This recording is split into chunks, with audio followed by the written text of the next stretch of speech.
से जुड़े दर्शकगण, श्रोतागण सभी को इस कार्यक्रम में शामिल करके हम अत्यंत हर्ष का अनुभव कर रहे हैं। आइए एक बार जोरदार ताली बजाकर आज की इस महत्वाकांक्षी पहल का स्वागत करें।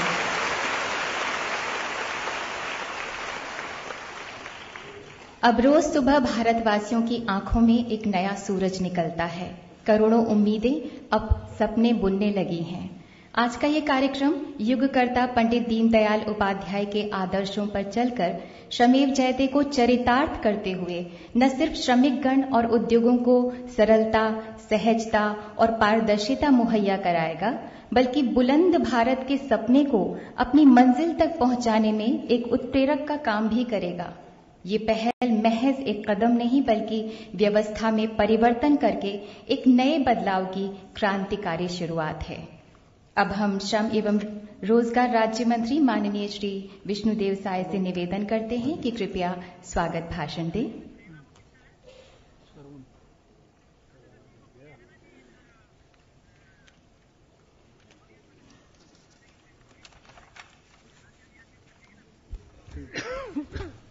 आज पंडित दीनदयाल उपाध्याय श्रमेव जयते कार्यक्रम में पधारे हमारे देश के यशस्वी प्रधानमंत्री आदरणीय श्री नरेंद्र मोदी जी, मंच पर आसीन समस्त वरिष्ठ मंत्रीगण, राज्यों से आए सम्मानित मंत्रीगण, मंचस्थ अधिकारीगण तथा इस सभागार में उपस्थित सभी भाइयों और बहनों, आज राज्यों के श्रम एवं रोजगार, सामाजिक सुरक्षा तथा व्यावसायिक प्रशिक्षण मामलों के मंत्रियों के इस एक दिवसीय सम्मेलन के अंतर्गत आयोजित पंडित दीनदयाल उपाध्याय श्रमेव जयते कार्यक्रम में भारत के माननीय प्रधानमंत्री श्री नरेंद्र मोदी जी का मैं हृदयपूर्वक स्वागत करता हूं और उनका आभार व्यक्त करता हूं कि उन्होंने इस कार्यक्रम का शुभारंभ करने के हमारे निवेदन को स्वीकार किया। हमारे इस कार्यक्रम का आरंभ आपकी गरिमा में उपस्थिति में हुआ है और हमारे प्रयासों का आपका आशीर्वाद प्राप्त हुआ है। इस हेतु श्रम एवं रोजगार मंत्रालय आपका कृतज्ञ है। आज मंच पर जो मंत्रिमंडल के मेरे वरिष्ठ साथी विराजमान हैं, मैं उन सभी का भी स्वागत करता हूं। राष्ट्र का विकास हमारे सम्मिलित प्रयासों की नींव पर ही होगा। मुझे हर्ष है कि आज हम इस सभागार में इसी सहभागिता की भावना के साथ आए हुए हैं। मैं राज्यों से आए सभी मंत्री और उनके अधिकारियों का भी स्वागत करता हूं। श्रम समवर्ती सूची का विषय है, अतएव श्रम जगत से जुड़े मुद्दों पर राज्यों और केंद्र की बराबरी की भागीदारी और परस्पर सहयोग का विशेष महत्व है। श्रम जगत के मुद्दे जन सामान्य से जुड़े हैं। जन सामान्य के कल्याण और उन्नति में ही राष्ट्र की उन्नति निहित है।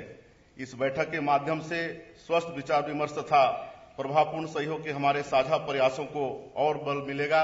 मैं पुनः आप सभी का इस कार्यक्रम में हार्दिक स्वागत करता हूं। बहुत बहुत धन्यवाद। धन्यवाद माननीय श्री विष्णुदेव साय। अश्वस्य भूषणम वेगो उद्योगो नरभूषणम, यानी जिस तरह से वेग या गति अश्व का आभूषण है, उसी तरह से उद्यम करना, श्रम करना मनुष्य का आभूषण है। आज का ये दिन निश्चित ही श्रम जगत के लिए एक ऐतिहासिक और यादगार दिन है। श्रम से जुड़ी ये नई पहल न सिर्फ रोजगार के रास्ते आसान बनाएगी, बल्कि श्रमिक को सामाजिक सुरक्षा मिलेगी, उद्योगों को कामयाबी और देश की अर्थव्यवस्था को गति। हमारी ये फिल्म श्रमेव जयते विकास की इन्हीं अनंत संभावनाओं का ही एक ताना बाना है। आइए देखते हैं।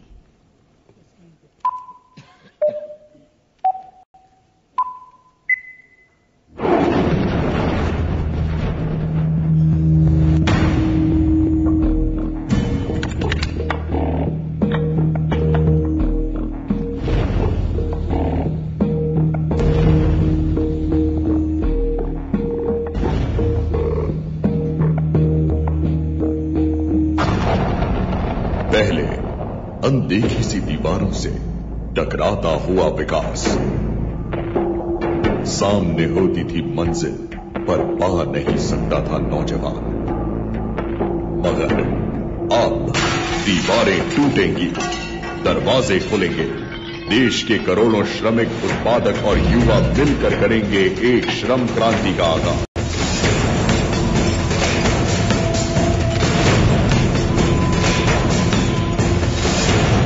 श्रमेव जयते, विकास के बढ़ते कदम।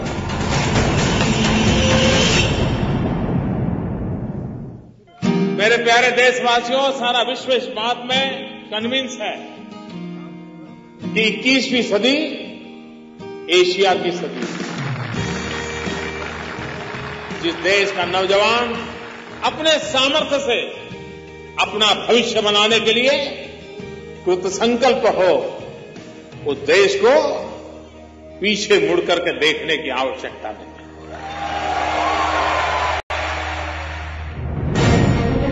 अब भारत में काम और व्यवसाय करना होगा और आसान, क्योंकि अब भारत सरकार करने जा रही है कभी न किए हों ऐसे सुधारों का ऐलान।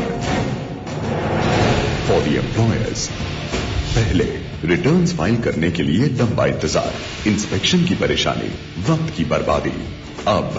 अब देश के सभी छोटे बड़े मैन्युफैक्चरिंग यूनिट्स होंगे ऑनलाइन, श्रम सुविधा पोर्टल पर। अब ना ही मल्टीपल रजिस्टर्स होंगे और ना ही बार बार रिटर्न फाइलिंग का झंझट। अब उद्योग अलग अलग 16 कानूनों के लिए ऑनलाइन फाइल करेंगे self certified single annual return. अब सिंगल ऑनलाइन प्लेटफॉर्म पर होगा शिकायतों का भी निवारण। अब इंडस्ट्रीज में होगा इंस्पेक्टर राज का अंत, क्योंकि जन्म हुआ है एक नए रैंडम इंस्पेक्शन सिस्टम का। अब इंस्पेक्शन के 72 घंटों में ही होगी उसकी report upload. For the organised labour, पहले जॉब बदलने के बाद कोई रिकॉर्ड नहीं होता था पीएफ का। अब पीएफ बेनिफिट्स होंगे पोर्टेबल। अब देश के ऑर्गेनाइज सेक्टर के 4 करोड़ 17 लाख कॉन्ट्रीब्यूटिंग एम्प्लॉइज को मिला यूनिवर्सल अकाउंट नंबर, जो कि जुड़ा होगा एम्प्लॉइज के आधार कार्ड और बैंक अकाउंट से। अब देश में कहीं भी काम करते रहिए, आपके पीएफ बेनिफिट्स जमा होते रहेंगे आपके यूनिवर्सल अकाउंट नंबर पर। फॉर द अनऑर्गेनाइज्ड लेबर, पहले असंगठित श्रमिक परेशान, ना तो ज्ञान ना ही सुविधाओं का संकलन। अब राष्ट्रीय स्वास्थ्य बीमा योजना को बनाया गया और बेहतर। अब इस योजना के तहत दिए जाने वाले स्मार्ट कार्ड्स में भारत सरकार की 2 अन्य बड़ी सोशल सिक्योरिटी स्कीम्स का समावेश किया जाएगा और साथ ही इन स्मार्ट कार्ड्स को उनके बैंक अकाउंट्स और आधार कार्ड से जोड़ा जाएगा। अब इन्हीं स्मार्ट कार्ड्स में आगे जाकर राज्य सरकारें भी अपनी योजनाओं को जोड़ पाएंगी। फॉर द यूथ, पहले देश में युवा है पर स्किल नहीं, स्किल है तो सर्टिफिकेशन नहीं, अप्रेंटिस के लिए मौका नहीं। अब अप्रेंटिस सीट्स की संख्या बढ़ाकर 23 लाख करने का विशाल लक्ष्य साधा है भारत ने। अब होने जा रहा है अप्रेंटिसेस एक्ट में बड़ा सुधार। अब युवकों का स्टाइपेंड बढ़ाने के साथ ही मैन्युफैक्चरिंग क्षेत्र के लिए अप्रेंटिस प्रोत्साहन योजना भी तैयार। जो है आज के युवा, वही तो है देश के आने वाले कल की स्किल्ड लेबर फोर्स। अब इंडस्ट्रीज के साथ किए गए हैं फ्लेक्सी एमओयूज, जहां स्पेशल कोर्सेज में ट्रेनिंग के साथ रोजगार की भी गारंटी। अब विकलांग भी अपने पैरों पर खड़े होंगे। वोकेशनल रिहैबिलिटेशन सेंटर्स VRCs के जरिए पाकर रोजगार। 2022 तक निर्माण क्षेत्र में जुड़े होंगे करीब 8 करोड़ 30 लाख कामगार, जिनको प्रशिक्षित करना बना देश का सबसे बड़ा मिशन। अब मिलेगा बिन कुशल निर्माण कामगारों को कौशल्य और अप्रमाणित को प्रमाण। अब NCVT द्वारा सर्टिफिकेशन और कंस्ट्रक्शन कंपनीज के साथ कंसल्टेशन से निर्माण कामगारों को मॉडर्न कंस्ट्रक्शन टेक्नोलॉजी की दी जा रही है ट्रेनिंग। अब हर क्षेत्र में युवा होंगे स्किल्ड और ट्रेन लेबर होगा तैयार। आज, अब और अभी सुधार, समागम और सरल नीतियों से साकार होगा मेक इन इंडिया का स्वप्न। आज हम सालों पुरानी बेड़ियों को तोड़ेंगे और श्रम को विकास से जोड़ेंगे। ये जन आंदोलन है 21वीं सदी के युवा भारत का, सरकार और श्रमिकों के बीच भागीदारी का, सबके साथ बढ़कर सबके विकास का। श्रमेव जयते, विकास के बढ़ते कदम।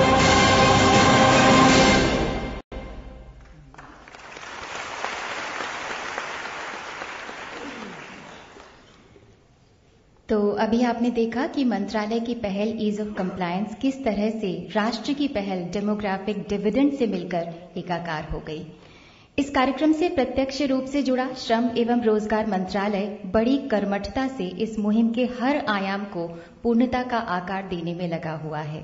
अब हमारा केंद्रीय श्रम एवं रोजगार मंत्री माननीय श्री नरेंद्र सिंह तोमर से सादर अनुरोध है कि कृपया हमारे मंत्रालय की गतिविधियों और भविष्य की योजनाओं पर प्रकाश डालें।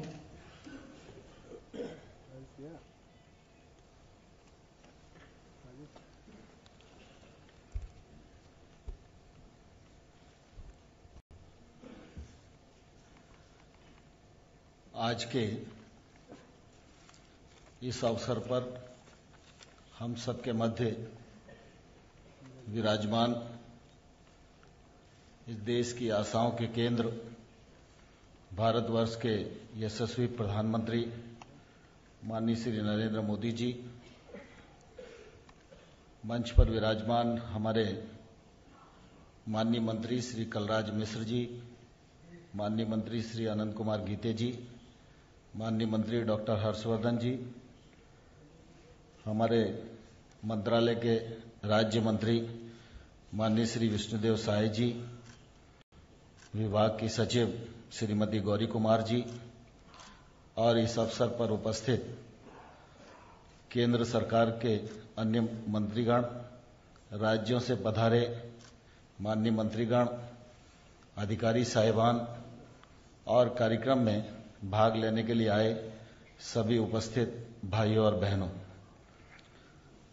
पंडित दीनदयाल उपाध्याय श्रमेव जयते कार्यक्रम मैं आज आप सभी को इस अवसर पर पाकर मैं निश्चित रूप से बहुत ही गौरवान्वित अनुभव कर रहा हूं और प्रधानमंत्री जी की उपस्थिति ने इस कार्यक्रम की निश्चित रूप से जो गरिमा बढ़ाई है उसका शब्दों में वर्णन करना यह मेरे लिए संभव नहीं है और इसलिए मैं इस अवसर पर आप सब से अनुरोध करना चाहूंगा कि हम सब श्रम मंत्रालय से केंद्र और राज्य से किसी न किसी रूप में संबंधित हैं, इसलिए आज हमारे मुख्य अतिथि माननीय नरेंद्र मोदी जी का हम सब करतल ध्वनि से जोरदार तालियों से स्वागत करें।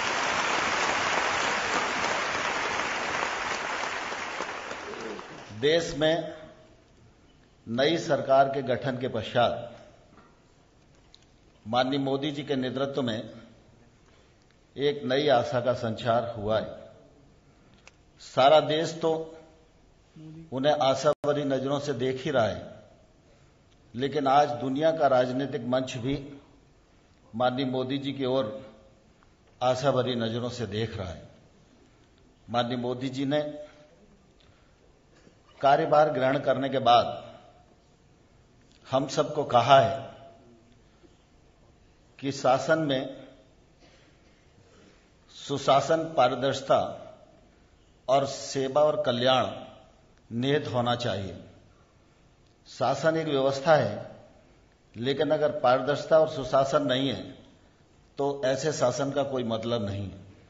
उन्होंने यह भी कहा कि मिनिमम गवर्नमेंट और मैक्सिमम गवर्नेंस, इस सिद्धांत पर हम लोगों को आगे चलने की आवश्यकता है।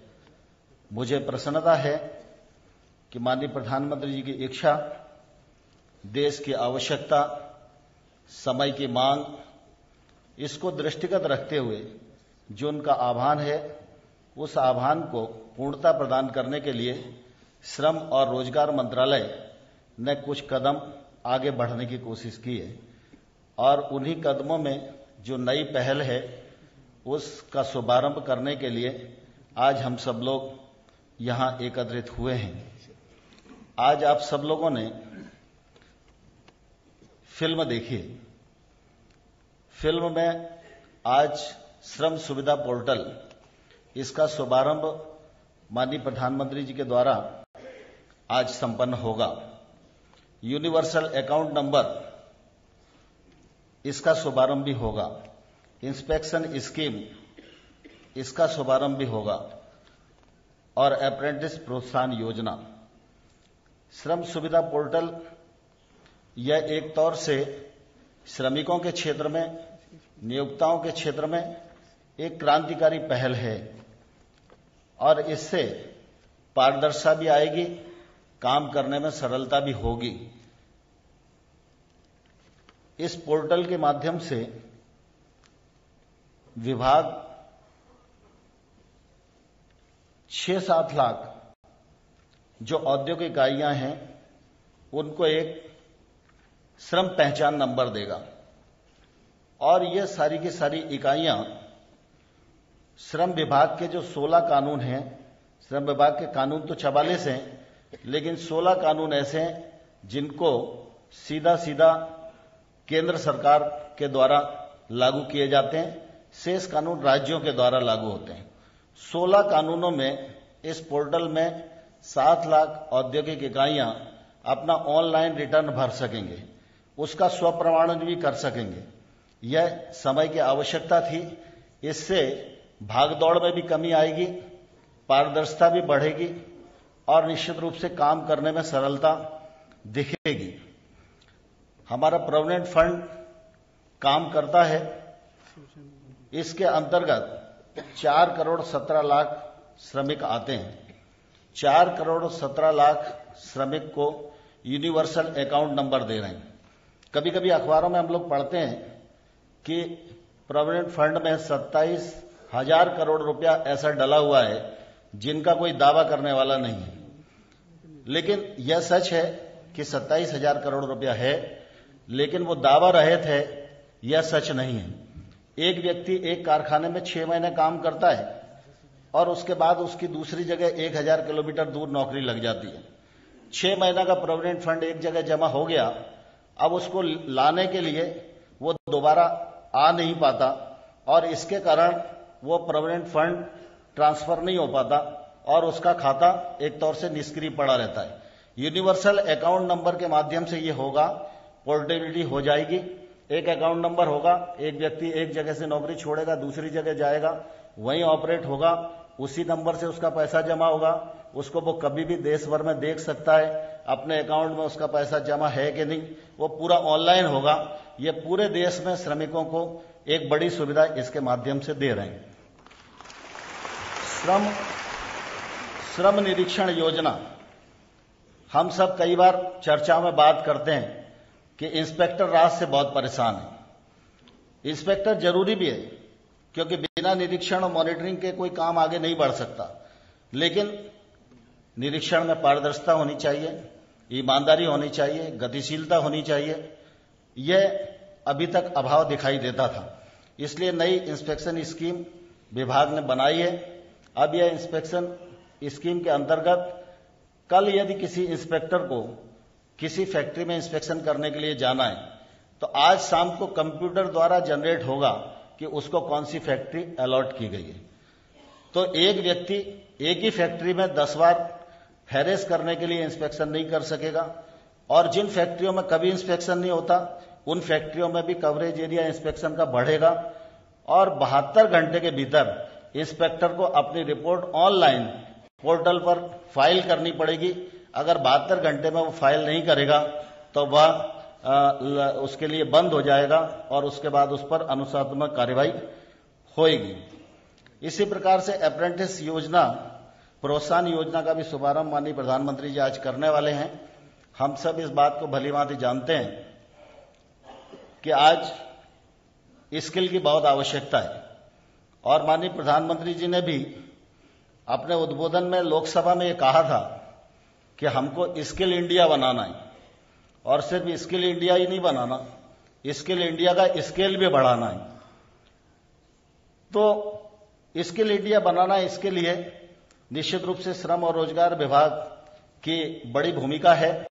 यूं तो स्किल डेवलपमेंट में इस विभाग के अलावा 18 केंद्र सरकार के और मंत्रालय हैं जो स्किल डेवलपमेंट की दृष्टि से काम करते हैं, लेकिन मैं धन्यवाद देना चाहूंगा माननीय प्रधानमंत्री जी को। उन्होंने समय की आवश्यकता को समझा, देश के करोड़ों नौजवानों को स्किल बनाने की दृष्टि से स्किल डेवलपमेंट मंत्रालय की अलग से घोषणा की है, वह भी काम प्रारंभ अपना कर रहा है और श्रम और रोजगार विभाग के अंतर्गत भी यह काम है और इसलिए अप्रेंटिस ज्यादा से ज्यादा संख्या में बढ़े। पहले क्या होता था कि अप्रेंटिस की जो संख्या थी हमारे यहाँ 4,09,000 सीट्स थी सारी इंडस्ट्री में मिला के, और पिछले दिनों देखा तो मालूम पड़ा कि 2 लाख अप्रेंटिस ही उसमें प्रशिक्षण ले पाते हैं। लेकिन कानून की ऐसी बाधाएं थीं कि न तो नियोक्ता अप्रेंटिस को रखने की कोशिश करता था, स्टाइप फंड और बाकी चीजें इतनी कम थी कि प्रशिक्षु भी आकर्षित नहीं होता था। माननीय प्रधानमंत्री जी की दृढ़ इच्छा शक्ति के कारण अप्रेंटिस एक्ट में भी हम लोगों ने परिवर्तन हाउस में पेश किया, लोकसभा में पारित हो गया है, और मुझे कहते हुए प्रसन्नता है कि ये प्रधानमंत्री जी की दृढ़ इच्छा शक्ति है, उसके कारण अप्रेंटिस एक्ट में अमेंडमेंट प्रस्तावित हुआ, लोकसभा में पारित हुआ, और अभी तक जो 4,09,000 अप्रेंटिस सीट होती थी, इस एक्ट के खुल जाने के बाद, इसके राज्यसभा में पारित होने के बाद अब 23 लाख अप्रेंटिस पूरे देश भर में प्रशिक्षण ले सकेंगे। 23 लाख अप्रेंटिस ये हैं और 11 लाख लगभग आईटीआईज के। ऐसा करके 34 लाख लोग इसी मंत्रालय के माध्यम से नए प्रशिक्षु खड़े होंगे जो देश के नवनिर्माण में अपना योगदान देंगे। आज हम सब लोगों ने यह भी सुनिश्चित किया कि सामान्य तौर पर ध्यान में आता है कि बहुत अच्छा विद्यार्थी होता है तो आईआईटी में चला जाता है, फिर उसके बाद कोई एमबीबीएस करने चले जाते हैं, कोई बीई करने चले जाते हैं, कोई एमबीए करने चला जाता है। आईटीआई में वो व्यक्ति आता है जो बिल्कुल एकदम अंतिम पायदान पर खड़ा है, और आईटीआई को इसी दृष्टि से भी देखा जाता है। लेकिन आईटीआई ऐसी नहीं है। आईटीआई का ठीक प्रकार से प्रमाणीकरण हो पाए, आईटीआई को ठीक प्रकार से प्रोत्साहन मिल पाए, इसलिए आज आईटीआई के माध्यम से जिन लोगों ने अपने भविष्य को संवारा है, जो आज 50 करोड़ रुपए के टर्नओवर पर काम कर रहे हैं, जो आज 1.5 लाख रुपया तनख्वाह ले रहे हैं, जो आज 70,000 रुपया तनख्वाह ले रहे हैं, ऐसे ब्रांड एम्बेसडरों को आज प्रधानमंत्री जी ने सम्मानित करना और उनको पुरस्कृत करना स्वीकार किया है। इसके कारण आईटीआई की प्रतिष्ठा पूरे देश में बढ़ेगी और लोग आईटीआई के माध्यम से स्किल्ड होना स्वीकार करेंगे, और मुझे लगता है देश के रोजगार की दृष्टि से यह बहुत बड़ा काम होएगा। आईटीआई के पाठ्यक्रम में परिवर्तन, प्रशिक्षण की गुणवत्ता, आईटीआई को आईआईटी से जोड़ने की व्यवस्था, इंडस्ट्री के साथ फ्लेक्सी एमओयू, ऐसे कई चीजें हम लोगों ने की हैं जिनके कारण निश्चित रूप से स्किल डेवलपमेंट में बहुत गति आने वाले कल में आने वाली है। यह हमारे देश की आवश्यकता को निश्चित रूप से पूर्त करेगी। लेबर रिफॉर्म्स की बहुत बात चलती है, मुझे कहते हुए गर्व भी है और प्रसन्नता भी है। माननीय प्रधानमंत्री जी की दृढ़ इच्छा शक्ति के कारण, उनका पूरा आशीर्वाद होने के कारण मंत्रालय ने पहले ही सत्र में 3 एक्ट संशोधन के लिए लोकसभा और राज्यसभा में पेश किए। फैक्ट्री एक्ट में हम लोग परिवर्तन करने जा रहे हैं। अप्रेंटिस एक्ट का मैंने आपके सामने बताई। लेबर लॉ एडजस्टमेंट एक्ट, वह भी राज्यसभा में हमारा इंट्रोड्यूस हो गया है, और आने वाले समय में चाइल्ड लेबर एक्ट और हमारा एमएसएमई के लिए एक ही एक्ट हम बनाएं। इस दृष्टि से भी तैयारी विभाग में चल रही है, और मुझे प्रसन्नता है कि कुछ दिन में वो चीज सामने आएगी। माननीय प्रधानमंत्री जी की एक और घोषणा बहुत ही महत्वाकांक्षी है, जब उन्होंने कहा कि रोजगार कार्यालय जो देश भर में हैं वो अप्रासंगिक हो गए, उनकी प्रासंगिकता भी बढ़ाना है, और वो रोजगार का वास्तव में जरिया बने, और वहां जो व्यक्ति जाए वो अपने भविष्य का निर्माण कर सके। उनको कैरियर काउंसलिंग केंद्र के रूप में हम लोग विकसित करेंगे। विभाग उस दिशा में भी निश्चित रूप से काम कर रहा है। कुछ दिन में वो काम पूरा होगा तो वो सामने आएगा। असंगठित क्षेत्र में आरएसबीवाई एक हेल्थ इंश्योरेंस योजना है, उसके माध्यम से भी श्रम विभाग असंगठित क्षेत्र में मजदूरों के लिए बहुत अच्छा काम कर रहा है। पहली बार हम लोगों ने स्मार्ट कार्ड जारी करने का निर्णय लिया है, और उस स्मार्ट कार्ड में आरएसबीवाई के साथ आम आदमी बीमा योजना और वृद्धावस्था पेंशन योजना, इसको भी समाहित किया है। इसका भी निश्चित रूप से लाभ आने वाले समय में मिलेगा। मैं इस अवसर पर आज आप सब लोगों की उपस्थिति से निश्चित रूप से बहुत ही अपार हर्ष का अनुभव कर रहा हूं, और मैं माननीय प्रधानमंत्री जी का पुनः एक बार इसलिए स्वागत करना चाहता हूं। यह श्रम और रोजगार विभाग निश्चित रूप से बहुत ही उपेक्षित विभाग रहा है, लेकिन हमारे विभाग को निमंत्रण स्वीकार करके आपने विभाग के अधिकारियों का, कर्मचारियों का, इस विभाग से संबंध रखने वाले व्यक्तियों का जो मान और गौरव बढ़ाया है, उसके लिए मैं हृदय से उनका बहुत बहुत स्वागत करता हूं, बहुत बहुत अभिनंदन करता हूं। और इस पोर्टल की व्यवस्था को आगे बढ़ाने में विभाग के अधिकारी, कर्मचारी जिनका प्रत्यक्ष और अप्रत्यक्ष सहयोग रहा है, उनको भी मैं हृदय से धन्यवाद देता हूं। बहुत बहुत धन्यवाद। धन्यवाद माननीय श्री नरेंद्र सिंह तोमर। और अब बारी है उन्हीं पहलों पर आगे बढ़ने की, उन्हीं सपनों को साकार करने की जो माननीय प्रधानमंत्री जी के आह्वान सबका साथ सबका विकास और उनके विश्वास मिनिमम गवर्नमेंट मैक्सिमम गवर्नेंस की एक सच्ची तस्वीर प्रस्तुत करता है। हम माननीय प्रधानमंत्री जी से सादर अनुनय करते हैं कि कृपया श्रम सुविधा पोर्टल, श्रम निरीक्षण योजना और यूनिवर्सल अकाउंट नंबर के माध्यम से पोर्टेबिलिटी का लोकार्पण अपने कर कमलों द्वारा करें।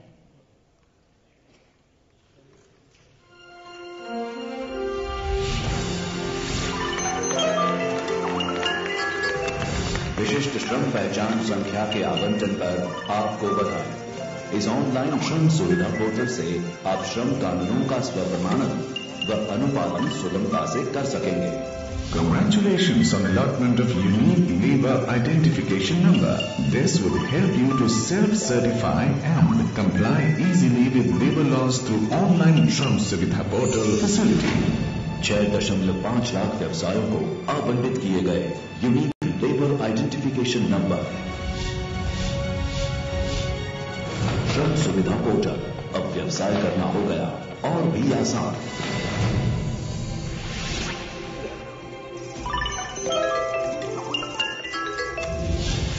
पारदर्शी निरीक्षण योजना की सफलता के लिए आपका सहयोग बहुत महत्वपूर्ण है। इस हेतु मेरी शुभकामनाएं। Your cooperation is essential for the success of the Transparent Labor Inspection Scheme. My best wishes. 1800 inspectors को आज कनेक्ट किया गया एक नए सिस्टम से। अब भारत के सभी व्यवसाय लाभ लेंगे नए रैंडम इंस्पेक्शन सिस्टम का। लेबर इंस्पेक्शन स्कीम एक नई पहल, पारदर्शी प्रशासनिक व्यवस्था की ओर।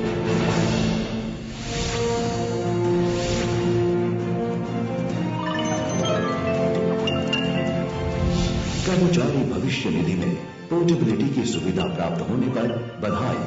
अब बिना किसी मध्यस्थता के आप अपने खाते का सीधा संचालन कर सकेंगे। Congratulations on getting portability facility for EPF account. Now you can operate your account without any intermediation. EPF subscribers के लिए नए युग का आरंभ। यूनिवर्सल अकाउंट नंबर, एम्प्लॉइज की नई पहचान। श्रम सुविधा portal, labour inspection scheme, universal account number. Bharat की प्रगति के नए पड़ाव। श्रम एवं रोजगार मंत्रालय, भारत सरकार। धन्यवाद माननीय। जागृत राष्ट्र अब स्किल्ड इंडिया के लक्ष्य को पाना चाहता है। अब वक्त आ गया है कि व्यावसायिक प्रशिक्षण को सामाजिक सम्मान और स्वीकृति मिले। माननीय प्रधानमंत्री जी से हमारा सादर निवेदन है कि कृपया national brand ambassadors for vocational training के संकलन का विमोचन अपने कर कमलों द्वारा करें।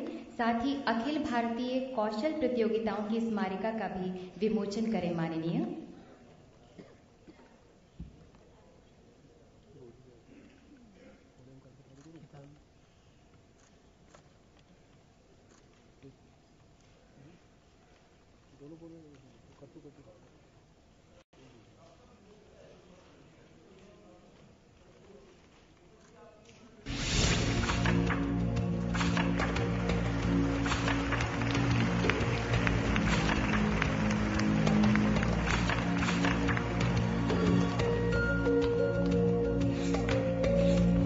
Congratulations on your choice to pursue vocational training. Come, let us realize our mission, Make in India.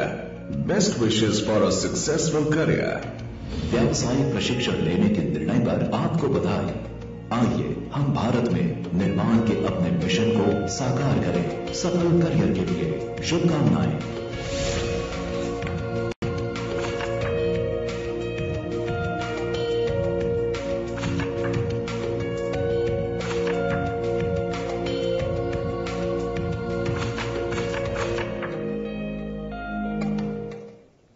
आपको बता बता दें कि देश भर के 4.2 लाख ITI स्टूडेंट्स को प्रोत्साहित करने के लिए उनके पास SMS पहुंच चुका है। धन्यवाद माननीय। आज हम गर्व से कह सकते हैं कि हमारे यहाँ कुछ ऐसे ITI ग्रेजुएट्स हैं जिन्होंने लोगों की तमाम धारणाओं को झुठलाते हुए देश विदेश में नाम और प्रसिद्धि पाई है, उद्योगों में ITI का नाम रोशन किया है। हम माननीय प्रधानमंत्री जी से सादर आग्रह करते हैं कि कुछ वोकेशनल ट्रेनिंग के राष्ट्रीय ब्रांड एम्बेसडर्स को सम्मानित करके पूरे राष्ट्र के ट्रेनीज का उत्साह वर्धन करें। माननीय, इसके लिए कृपया मंच के सामने आने की कृपा करें। हम माननीय मंत्री श्री नरेंद्र सिंह तोमर, माननीय राज्य मंत्री श्री विष्णुदेव साय और सचिव श्रीमती गौरी कुमार से भी निवेदन करते हैं कि कृपया वे भी इस कार्य में सम्मिलित हों। इन राष्ट्रीय ब्रांड एम्बेसडर्स को मिल रहा है सर्टिफिकेट और स्मृति चिन्ह।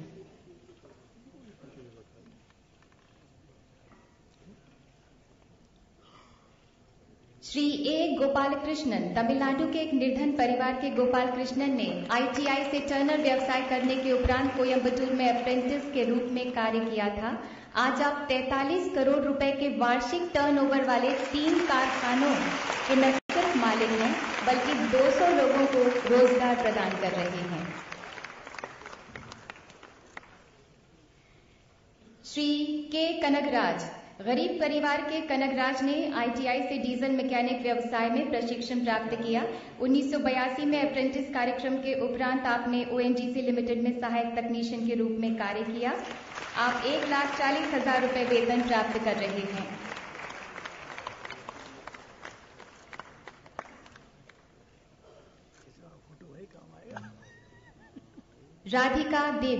राधिका देवी ने महिला ITI गुवाहाटी में प्रवेश लिया। अपने कौशल ज्ञान के कारण आपको इंडियन ऑयल कॉर्पोरेशन लिमिटेड में आशुलिपिक के रूप में नौकरी मिली। 2 पदोन्नतियां भी मिली। आपका वर्तमान मासिक पारिश्रमिक लगभग 80,000 रुपए है। कौशल को तराशने की साधना एक निरंतर निखरते जाने वाली यात्रा है। माननीय प्रधानमंत्री जी से अनुरोध है कि कृपया कौशल प्रतियोगिता के विजेताओं को पुरस्कृत करें। सर्वश्रेष्ठ शिल्पकार श्री रघुनाथ जी, पश्चिम बंगाल, आपने आजीविका के अवसरों को देखते हुए औद्योगिक प्रशिक्षण संस्थान से इंस्ट्रूमेंट मैकेनिक व्यवसाय में प्रशिक्षण प्राप्त किया और अखिल भारतीय दक्षता प्रतियोगिता में सर्वश्रेष्ठ शिल्पकार का पुरस्कार जीता। आपको प्रतीक चिन्ह, प्रमाण पत्र और 50,000 रुपए मिलते हैं। सर्वश्रेष्ठ शिक्षु श्री रंगा आर, बेंगलुरु, मशीनों में रुचि के कारण इन्होंने मशीनिस्ट व्यवसाय का चुनाव किया। अखिल भारतीय शिक्षु प्रतियोगिता में इनको सर्वश्रेष्ठ शिक्षु चयनित किया गया है। इन्हें मिलता है प्रतीक चिन्ह, प्रमाण पत्र और 50,000 रुपए।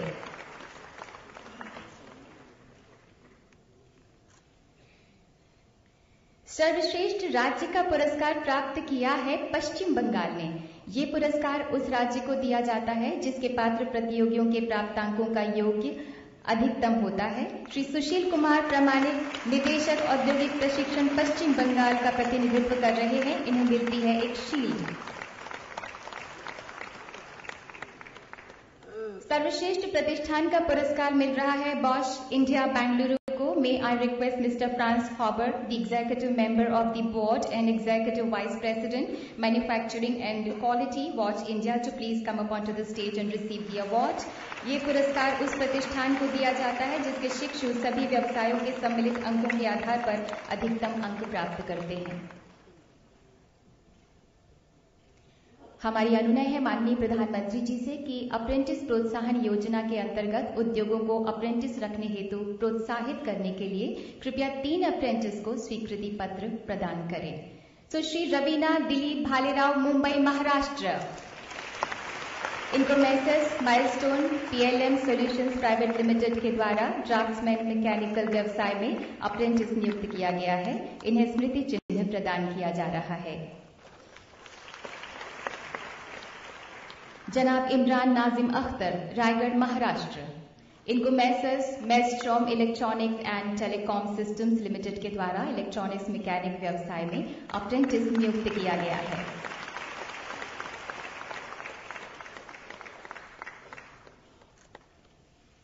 श्री दीपांकर देवनाथ, अगरतला, त्रिपुरा, इनको नियुक्त किया गया है Messrs Shri Ramakrishna engineers works के द्वारा मैकेनिकल मोटर व्हीकल व्यवसाय में।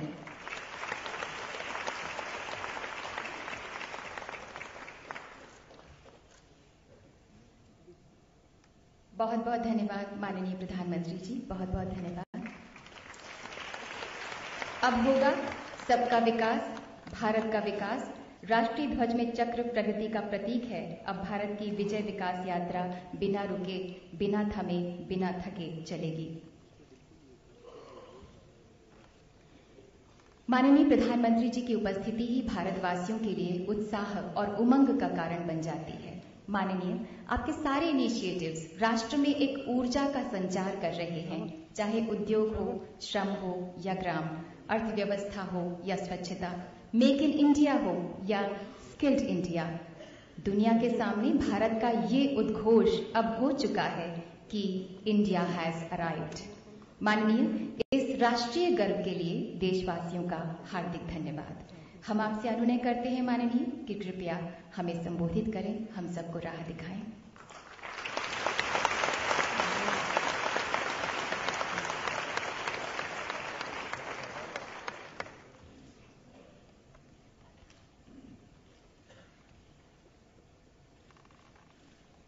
मंत्रिपरिषद के साथी और इस विभाग के मंत्री श्रीमान नरेंद्र सिंह जी तोमर,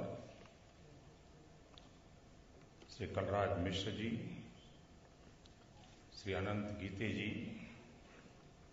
डॉक्टर हर्षवर्धन जी, श्री विष्णुदेव साई जी,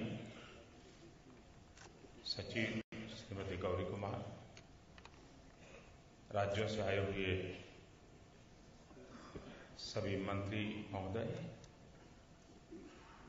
उपस्थित सभी महानुभाव,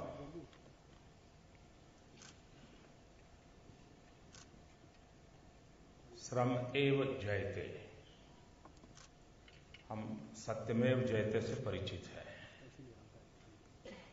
जितनी ताकत सत्यमेव जयते की है, उतनी ही ताकत राष्ट्र के विकास के लिए श्रम एव जयते की है।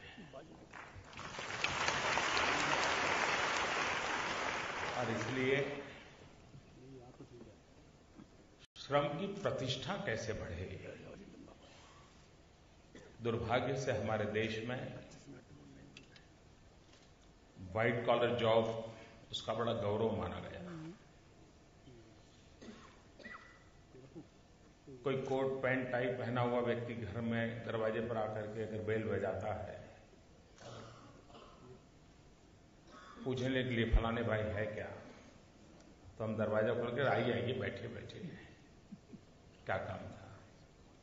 लेकिन एक फटे कपड़े वाला गरीब इंसान घंटी बजाए और पूछता है फलाने है क्या, इस समय आने का समय है क्या, दोपहर को घंटी बजाते हो क्या, अभी जाओ बाद में आना। हमारा देखने का तरीका, सामान्य व्यक्ति की तरफ देखने का तरीका, क्योंकि हमने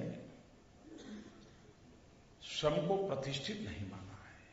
कुछ न कुछ कारणों से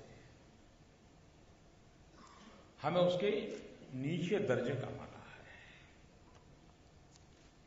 एक मनोवैज्ञानिक रूप से राष्ट्र को इस बात के लिए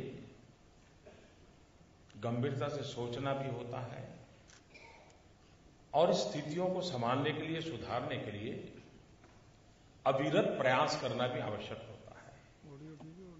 उन्हीं प्रयासों की कड़ी में ये एक प्रयास है श्रमेव जयते। श्रम योगी, हमारा श्रमिक, ये श्रम योगी है। हमारी कितनी समस्याओं का समाधान, हमारी कितनी सारी आवश्यकताओं की पूर्ति एक श्रम योगी के द्वारा होती है। और इसलिए जब तक हम उसकी तरफ देखने का अपना दृष्टिकोण नहीं बदलते, उसके प्रति हमारा भाव नहीं बदलते, समाज में हम उसको प्रतिष्ठा नहीं दे सकते। और इसलिए शासन की व्यवस्थाओं में जिस प्रकार से समयानुकूल परिवर्तन की आवश्यकता है, कालबाह्य चीजों से मुक्ति की आवश्यकता होती है, नित्य नूतन प्राण के साथ प्रगति की राह निर्धारित करने की आवश्यकता होती है, उसी प्रकार से समाज जीवन में भी श्रम की प्रतिष्ठा, श्रमिक की प्रतिष्ठा, श्रमयोगी का गौरव, ये हम सबकी सामूहिक जिम्मेवारी भी है और व्यवस्थाओं में परिवर्तन करने की आवश्यकता भी है। यह उस दिशा में एक प्रयास है। हम जानते हैं एक बेरोजगार ग्रेजुएट हो या एक बेरोजगार पोस्ट ग्रेजुएट हो तो ज्यादा से ज्यादा हम इस भाव से देखते हैं, अच्छा बेचारे को नौकरी नहीं मिली, बेचारे को काम नहीं मिल रहा है, लेकिन गर्व करते हैं नहीं ग्रेजुएट है, पोस्ट ग्रेजुएट है, डबल ग्रेजुएट है, काफी अच्छा पढ़ रहा था, लेकिन कोई आईटीआई वाला मिले, नहीं यार वो आईटीआई वाला करता है, चलो यार वो तुम आईटीआई वाला चलो।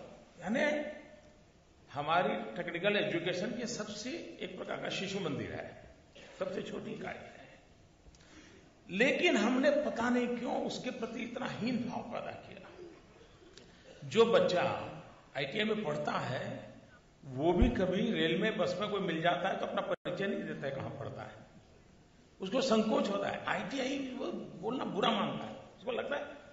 आज हमने एक नया इनिशिएटिव लिया है और मैं इन सबको बधाई देता हूं जो आज हमारे इस क्षेत्र के एम्बेसडर बने। अब इस क्षेत्र में हम एम्बेसडर के लिए किसी बहुत पढ़े लिखे व्यक्ति को ला सकते थे, कोई नट नटी को ला सकते थे, किसी नेता को रख सकते, लेकिन हमने ऐसा नहीं किया। जो स्वयं निर्धन अवस्था में बड़े हुए, आईटीआई से ज्यादा जिसको शिक्षा प्राप्त करने का सौभाग्य नहीं मिला, लेकिन उसी आईटीआई की शिक्षा के बलबूते पर आज वो इतनी ऊंचाइयों को पार गए कि खुद भी हजारों लोगों को रोजगार देने लग गए। ये वो लोग हैं जिन्होंने आईटीआई में प्रशिक्षण पाया, लेकिन उसी बदौलत अपनी जिंदगी को बना दिया। हर आईटीआई पढ़ने वाला, हर श्रमिक, भले आज उसकी जिंदगी की शुरुआत किसी न किसी सामाजिक आर्थिक कारणों से बहुत ही सामान्य अवस्था से हुई हो, लेकिन उसका भी हौसला बुलंद होना चाहिए कि भाई ठीक है, ये कोई एंड ऑफ द जर्नी नहीं है, इसका बिगिनिंग। देखिए कितने लोग हैं बहुत आगे निकले हैं। जब तक हमारे सामान्य से सामान्य नागरिक के अंदर भीतर विश्वास पैदा नहीं होता है, वो अपने आप को कोसता रहता है, तो उसकी जिंदगी खुद पर ही बोझ बनती है, परिवार के लिए बोझ बनती है, देश के लिए भी बोझ बनती है। लेकिन उसके पास जो कुछ भी उपलब्ध है उसमें भी गौरव के साथ अगर जीता है तो वो औरों को भी प्रेरणा देता है। और इसलिए एक युवा पीढ़ी में विश्वास और भरोसा पैदा करने के लिए, सेल्फ कॉन्फिडेंस को क्रिएट करने के लिए एक ऐसे प्रयास को हमने प्रारंभ किया है। और बाहर का कोई व्यक्ति उपदेश देगा तो उसको ठीक है साहब, अब आप तो बहुत बड़े बन गए और मेरा हौसला बुलंद कर रहे हो, लेकिन उसी में से कोई बड़ा होता है तब जाकर अच्छा भाई वो भी बना था, वो भी कि मैं आईटीआई में टर्नर था और वो भी लाखों लोगों को रोजगार देता है, ठीक है मैं भी कोशिश करूंगा। आखिरकार यही सबसे बड़ी ताकत होती है और उस ताकत को जगाने के लिए ये एम्बेसडर्स, मैं तो चाहूंगा कि ऐसे सफल लोग हर राज्य में होंगे, हर राज्य में ऐसे सफल लोगों की गाथाओं की किताब निकले, पोर्टल पे उनके जीवन रखा जाए कि भी कभी आईटीआई पढ़े थे लेकिन आज जीवन में इतने सफल हुए हैं।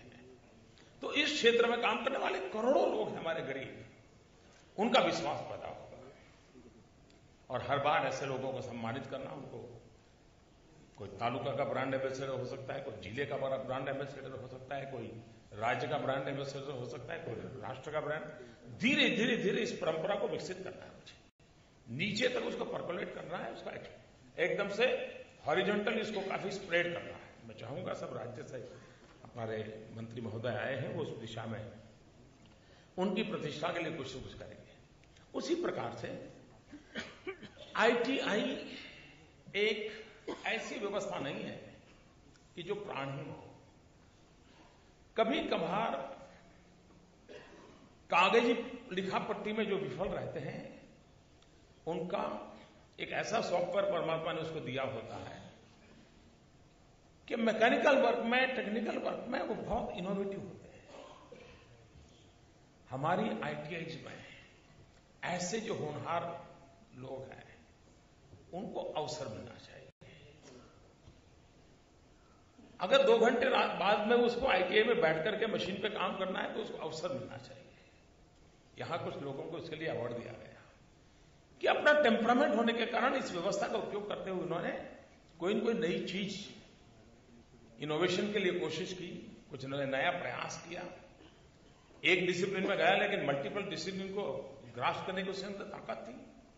ये जो किताबी दुनिया से बाहर इंसान की अपनी एक बहुत बड़ी शक्ति होती है, हमारी ITI जिसको पहचान है, उस दिशा में एक प्रयास करने का इसमें प्रयास हुआ है और उस प्रयास का लाभ मिलेगा। उसी प्रकार से जब हम पढ़ते हैं 27,000 करोड़ रुपया ऐसे ही पड़ा है, तब ज्यादा से ज्यादा 2-4 दिन अखबार में आ जाता है सरकार सोई पड़ी है, नेता क्या कर रहे हैं, भाषण कर वगैरह वगैरह, लेकिन उसका 27,000 करोड़ का कोई उपाय नहीं निकलता।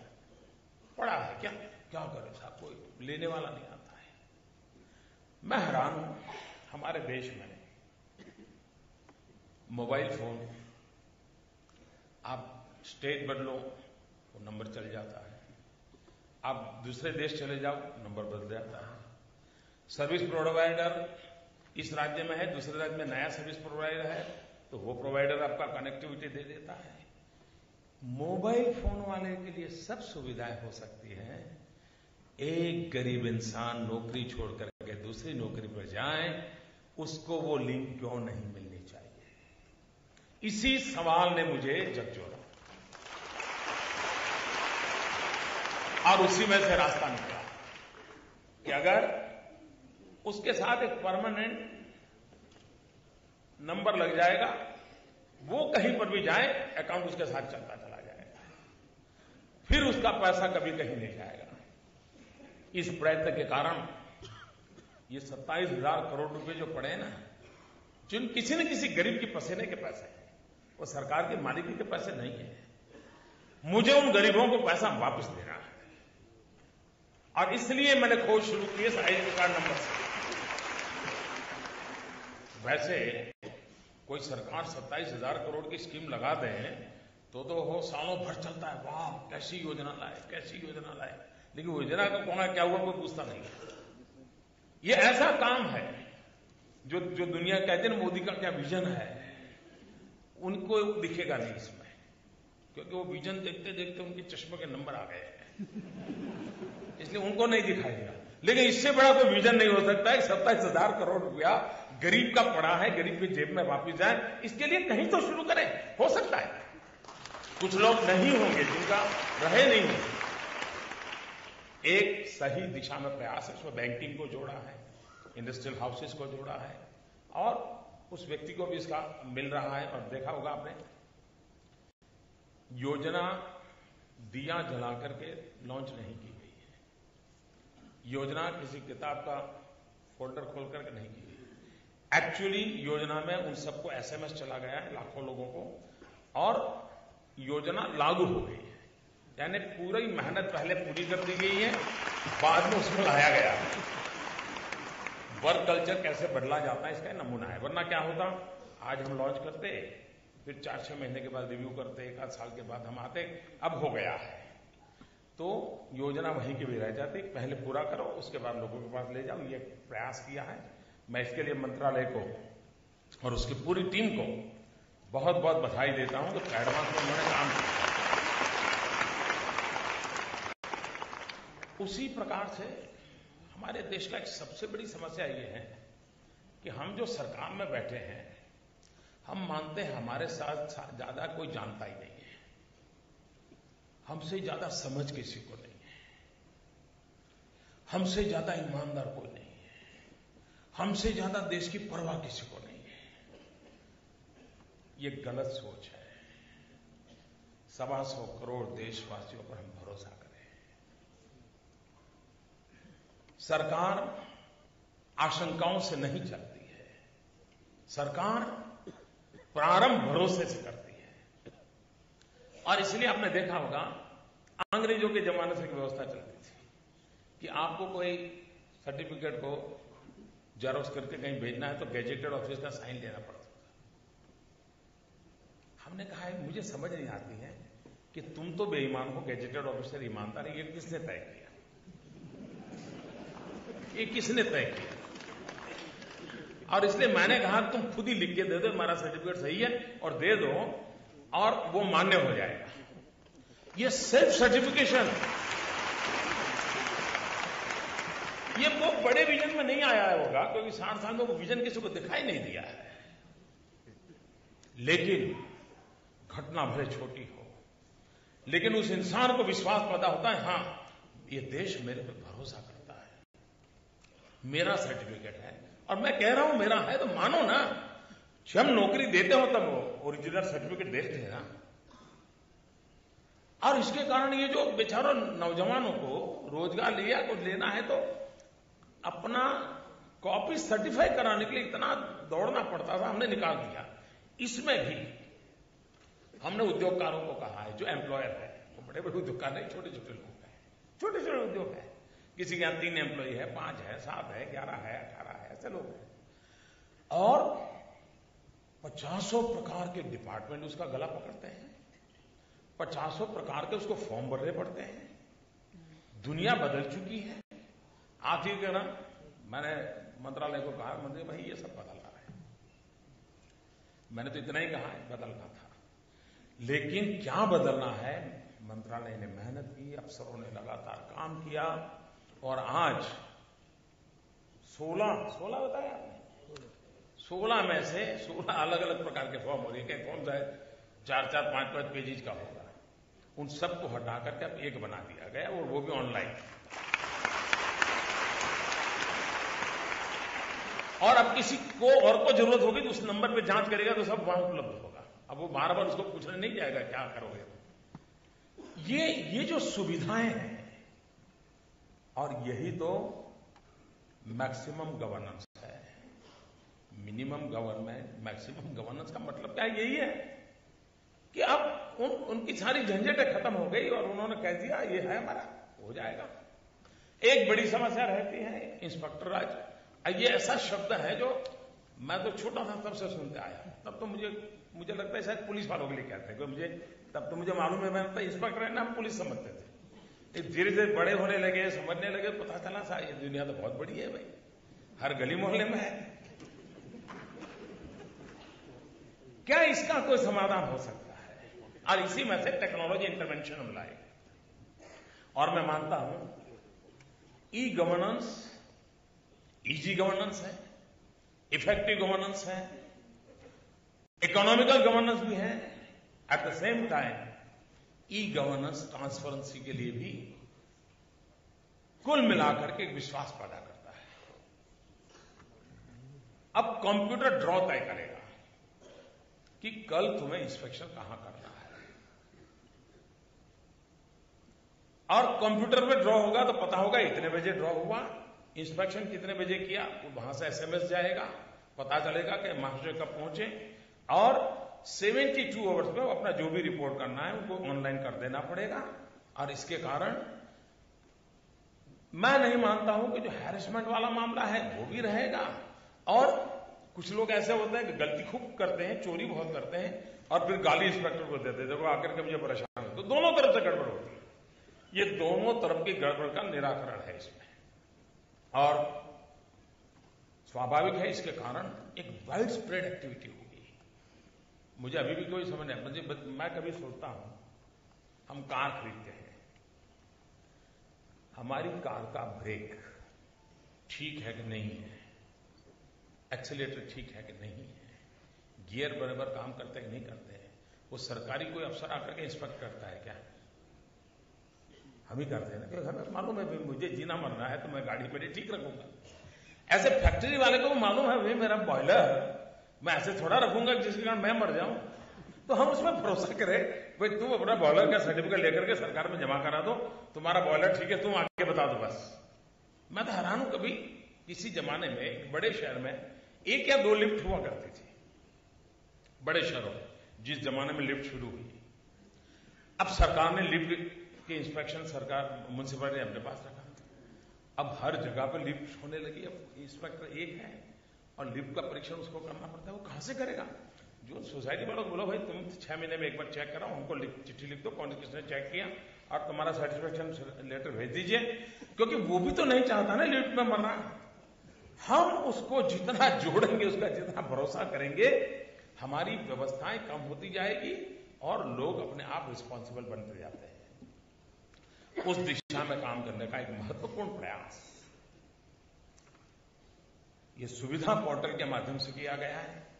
इंस्पेक्टर के इंस्पेक्शन की नई टेक्नोलॉजी एडेड व्यवस्था की गई है और उसके कारण मुझे विश्वास है कि हम जो ईज ऑफ बिजनेस की बात कर रहे हैं, आखिरकार मेक इन इंडिया को सफल करना है तो ईज ऑफ बिजनेस ये सबसे पहली रिक्वायरमेंट है। ईज ऑफ बिजनेस प्रमुखतया शासन की जिम्मेवारी होती है, उसकी कानूनी व्यवस्थाएं, उसका इंफ्रास्ट्रक्चर, उसकी स्पीड, ये सारी बातें उसके साथ जुड़ी हुई है और इसलिए ease of business make in India की प्रायोरिटी है। उसी प्रकार से हम उद्योगकारों के कहने पर और सब उनके आग्रह पर या उनकी सुविधा के लिए लेबर के लिए सोचते रहेंगे तो कभी लेबर को हम न्याय नहीं दे पाएंगे। हमने लेबर समस्या को लेबर के नजर से ही देखना है। श्रमिक की आंखों से ही श्रमिक समस्या देखनी चाहिए। उद्योगकार की आंखों से श्रमिक की समस्या नहीं देख सकते और इसलिए श्रमिक की आंखों से श्रमिक की समस्या देख करके उसके जीवन में सुविधाएं कैसे बढ़े, वो अपने हकों की रक्षा कैसे कर पाए, जो चीजें उसको अब देखिए परंपरागत रूप से हमारे यहां कुछ लोगों को बहुत काम आता है लेकिन वो किसी व्यवस्था से नहीं निकला है, इसलिए उसके पास कोई सर्टिफिकेट नहीं है। क्यों ना हम जो अपनी मर्जी से अपने तरीके से कुछ सीखा है, मान लीजिए किसी के यहां प्यून के नाते काम करता है, देखिए प्यून का काम करते करते उसको ड्राइविंग सीख लिया, आ गई ड्राइविंग, लेकिन चूंकि बेकायदे के बाद ड्राइविंग के लिए सर्टिफाइड व्यवस्था नहीं है, कहां सीखा क्या नहीं है, प्रॉपर लाइसेंस लेने की दिक्कत है, इसलिए कोई उसको ड्राइवर रखता नहीं। पूछते हैं यार पहले कहीं ड्राइवरिंग की थी क्या, मिलता नहीं।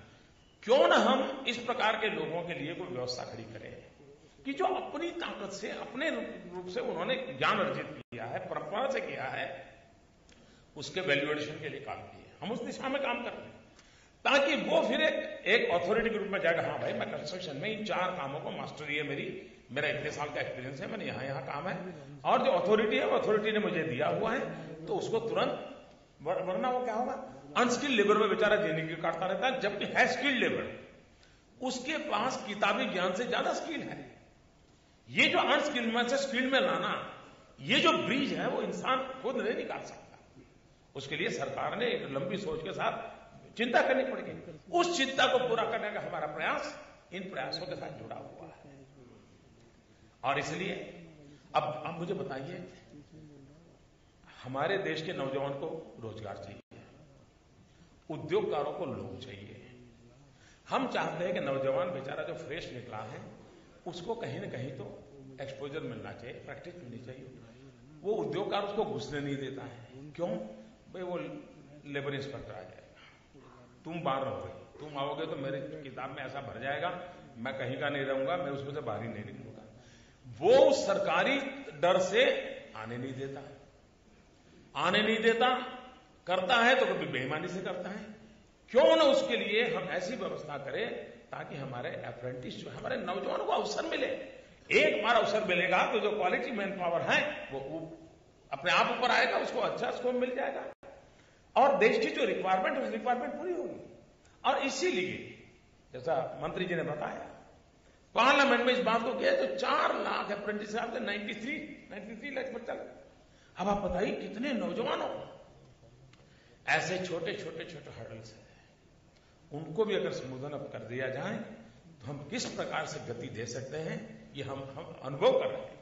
और इसलिए सरकार ही देश चलाए, उस मिजाज से हमें बाहर आना है। देश के सब मिलकर के देश को चलाए, उस दिशा में हमें जाना है। और इसी के लिए सबकी भागीदारी के साथ, सबको साथ जोड़ करके काम करने की दिशा में हम आगे बढ़ना चाहते हैं। स्किल डेवलपमेंट भारत के लिए एक बहुत बड़ी अपॉर्चुनिटी है। पूरे विश्व को 2020 तक करोड़ों लोगों की जरूरत है। वाइड करके छोड़ दे उसको। दुनिया के वर्कफोर्स को प्रोवाइड करने का सामर्थ्य हमारे पास नौजवान है, लेकिन अगर वो स्किल्ड मैन पावर नहीं होगा तो जगत में उसको कहीं स्थान नहीं मिलेगा। और इसलिए हमें एक तो वो तैयार करना है जनरेशन को, नई जनरेशन को जो जॉब क्रिएटर हो, और दूसरी वो जनरेशन हो जो जॉब क्रिएटर नहीं बन सकती है, लेकिन कम से कम लोग उसको जॉब के लिए ढूंढते आ जाए, इतनी कैपेसिटी वाला वो नौजवान तैयार हो। और उन बातों को लेकर के अगर हम चलते हैं और इस प्रकार का एक स्किल्ड वर्कफोर्स जो पूरे विश्व की रिक्वायरमेंट है आने वाले दिनों में, हम उसी को आज से ही तैयारी करते हैं तो हम उस रिक्वायरमेंट को पूरा कर सकते हैं।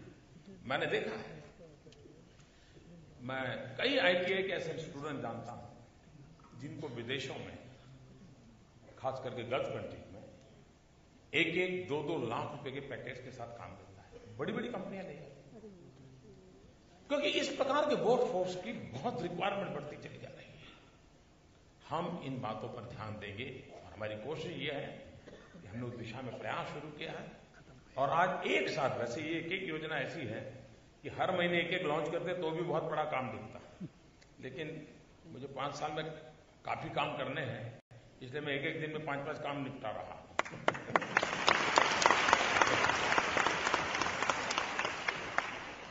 जिनको आज पुरस्कार मिला है उनको मैं अभिनंदन करता हूं और मैं आशा करता हूं कि आप स्वयं में ये ITI के नौजवानों में विश्वास करिए, आप बात कीजिए उनसे, मिलिए, आप देखिए क्या कहां बुलंदी पर हम पहुंच सकते हैं।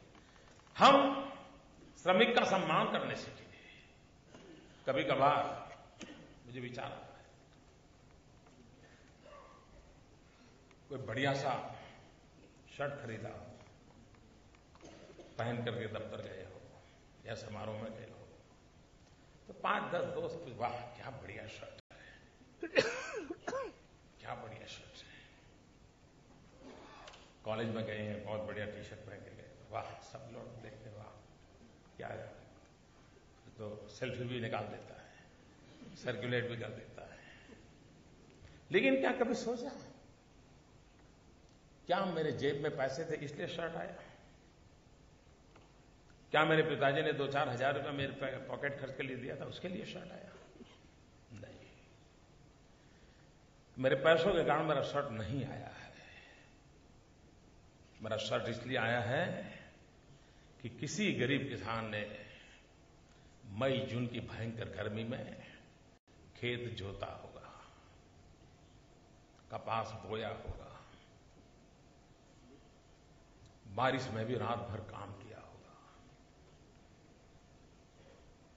तब जाकर के कपास हुआ होगा।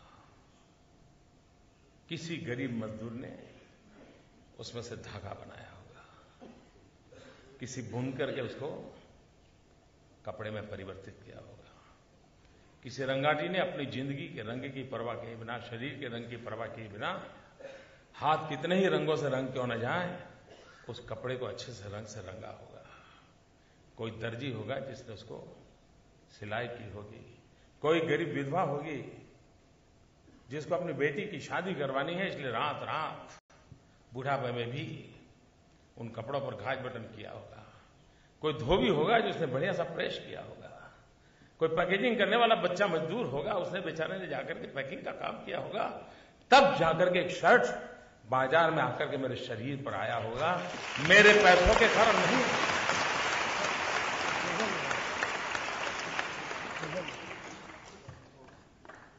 शर्ट मेरे पैसों से नहीं निकलता है।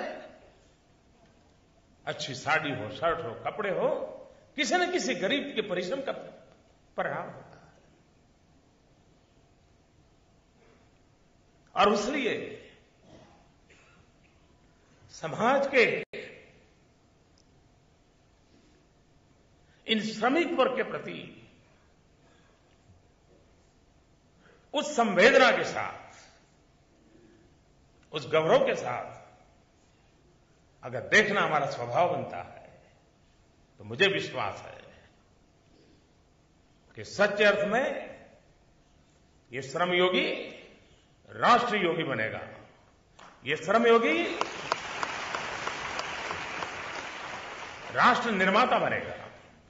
और उसी दिशा में एक बहुत बड़ी जिम्मेवारी के साथ आज एक बहुत अहम कदम कोई और हम आगे बढ़ रहे हैं, जो मेक इन इंडिया के सपनों को पूरा करेगा, विश्व को भारत में लाने के लिए निमंत्रण देने का। ये मेरा श्रमिक खुद भी एक शक्ति बन जाएगा।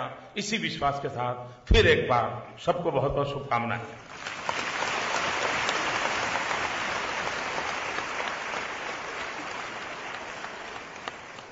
कोटि कोटि धन्यवाद माननीय आपकी प्रेरणा के लिए। अब मैं सचिव श्रम एवं रोजगार श्रीमती गौरी कुमार से अनुरोध करूंगी कि कृपया आभार प्रकट करें। श्रद्धेय प्रधानमंत्री श्री नरेंद्र मोदी जी, सर, श्रम और रोजगार के मुद्दों को विकास की मुख्य धारा से जोड़ने की जो दिशा और दृष्टि आपने दी है, उसमें आज आपकी गरिमामयी उपस्थिति से श्रमयोगी की प्रतिष्ठा के आह्वान से एक नया जोश और उमंग भर गई है। और सब मंत्रालय के मैं सारी टीम्स की अथक मेहनत और प्रयास को आज आपने सर सार्थक कर दिया। सर, मेक इन इंडिया कार्यक्रम में युवा वर्ग और श्रमिकों को पूरा भरपूर योगदान देने और बुलंदियों तक पहुंचने का हौसला आज आपने बुलंद किया है। Thank you so much sir. हम माननीय श्रम एवं रोजगार मंत्री जी और मिनिस्टर ऑफ स्टेट के प्रति भी कृतज्ञ हैं, जिनकी प्रेरणा से आज का यह कार्यक्रम संभव हुआ है। श्रम से संबंधित लगभग सभी मुद्दे केंद्र सरकार के विविध मंत्रालयों से जुड़े हुए हैं और उनके सहयोग से ही ये पहले संभव हो सकी हैं। मैं मंच पर उपस्थित सभी माननीय केंद्रीय मंत्रियों एवं सचिवों की भी आभारी हूँ। श्रम मंत्रालय के सभी विषय संविधान की कॉन्करेंट लिस्ट में आते हैं। मुझे प्रसन्नता और गर्व है कि हमारी सभी पहलें और विचार गोष्ठियों में राज्य सरकारों ने बढ़ चढ़कर समान भागीदारी और सक्रिय योगदान किया है। सर, उसके लिए मैं राज्य सरकार के सभी सम्मानित मंत्रियों और अधिकारियों का धन्यवाद करती हूँ। आज सर, केंद्रीय उपक्रमों के अधिकारी और हमारे अपने संस्थानों के इंस्पेक्टिंग ऑफिसर्स भी मौजूद हैं। श्रम सुविधा पोर्टल के सफल संचालन के लिए सब हम पूरी कटिबद्धता से काम करेंगे। एनआईसी ने इस पोर्टल को विकसित करने के लिए कठोर परिश्रम किया है और इस पहल के लिए वो एक बहुत महत्वपूर्ण कड़ी है। बहुत सी राज्य सरकारों ने सर, अभी हमने 16 एक्ट्स को इस पोर्टल पे डाला है, मगर बहुत सी राज्य सरकारों ने सर इस पोर्टल को जोड़ने की तत्परता बताई है, जिसकी कार्य योजना हम आज दोपहर की कॉन्फ्रेंस में फाइनल करेंगे। और उम्मीद है कि बहुत से राज्यों में सभी 44 लेबर एक्ट्स का एक ही पोर्टल से निराकरण हो सकेगा। सर, राष्ट्रीय स्वास्थ्य बीमा योजना से जुड़ी स्वास्थ्य बीमा कंपनियां भी आज इस कार्यक्रम में उपस्थित हैं। आपकी प्रेरणा से ये कंपनियां असंगठित क्षेत्र के श्रमिकों को स्वास्थ्य सुविधाओं की व्यापक उपलब्धता और गुणवत्ता प्रदान कर सकेंगी, इसमें सक्षम होंगी, ये हमारी उम्मीद है। आज हमारे माननीय प्रधानमंत्री जी द्वारा ब्रांड एम्बेसडर, कौशल प्रतियोगिताओं के विजेताओं और युवा अप्रेंटिसेस का जो सम्मान किया गया है सर, वो वोकेशनल ट्रेनिंग क्षेत्र के लिए एक रिवॉल्यूशनरी सुनहरी शुरुआत है और हमारे युवा ट्रेनीज को शॉप फ्लोर पर क्वालिटी एश्योरेंस और प्रोडक्टिविटी इंप्रूवमेंट करने के लिए प्रेरित करेगी। मैं मीडिया और प्रसार माध्यम से जुड़ी सभी संस्थाओं का धन्यवाद करती हूँ, विशेष रूप से दूरदर्शन का, जो इस कार्यक्रम का सीधा प्रसारण कर रहे हैं। अंत में मैं विज्ञान भवन की टीम का धन्यवाद करती हूँ कि उन्होंने हमारे इस आयोजन को सफल बनाने में हमें अपना पूर्ण सहयोग प्रदान किया। Thank you. धन्यवाद श्रीमती गौरी कुमार। माननीय प्रधानमंत्री जी का हार्दिक धन्यवाद। माननीय प्रधानमंत्री जी के प्रस्थान करने तक कृपया अपने स्थान पर ही रहें आप लोग।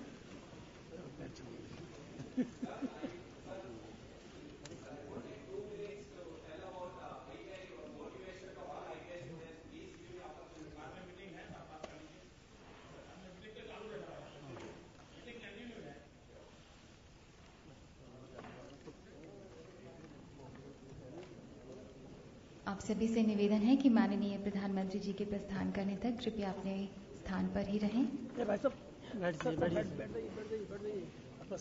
मैं यहाँ पर निवेदन करूंगी, सभी राज्यों के माननीय मंत्रीगण कृपया इंतजार करें।